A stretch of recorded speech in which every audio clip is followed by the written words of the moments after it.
ना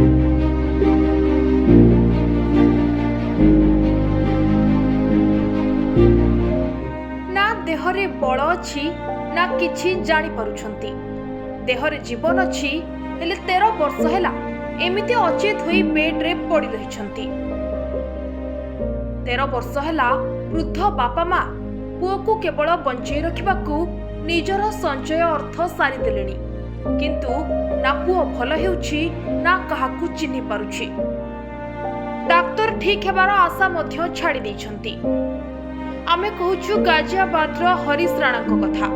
एबे supreme court Harish Rana को इच्छा मृत्यु पई अनुमति दैछंती।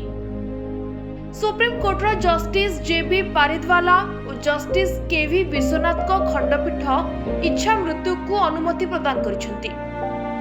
दिल्ली एम्स रो रिपोर्ट मिलबा परे सुप्रीम कोर्ट देशर प्रथम इच्छा मृत्यु को अनुमति दैछंती।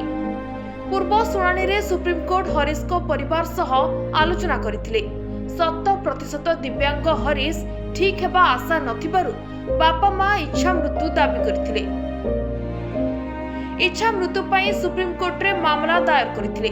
आ एबे सुप्रीम कोर्ट इच्छा मृत्यु पई अनुमति प्रदान करिसंती।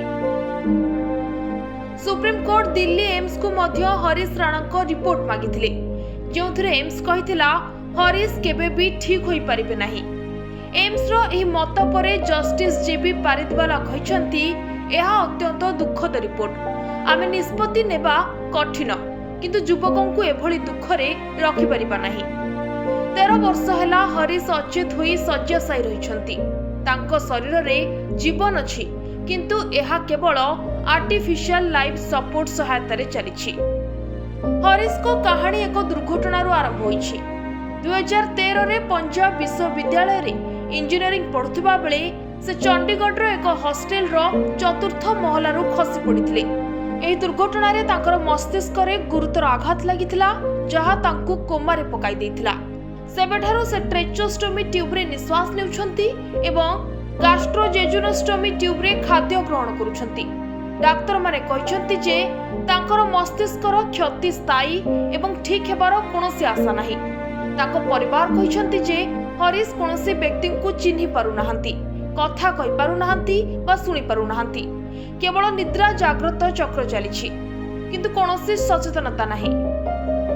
हरीश को वृद्ध पितामाता अशोक राणा और तांको पत्नी 13 वर्ष हैला पुओर देखाशुना करि आसुछंती। सेमाने निजर संचय अर्थ हरीश को पई खर्च करि दैछंती एवं भविष्यत रे किए हरीश को देखिबो बोली चिंता करूछंती। परिवार दाबी अनुसार हरीश को एभली जंत्रणादायक जीवन रे रखिबा अनुचित।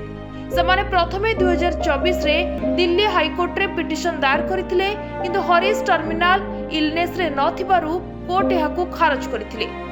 परे 2025 रे सुप्रीम कोर्ट रे पुनर्बार आवेदन करथिले, जोंथिरे कोर्ट दिल्ली एम्स रो रिपोर्ट मगाइथिले एवं इच्छा मृत्यु पई अनुमति दैछंती।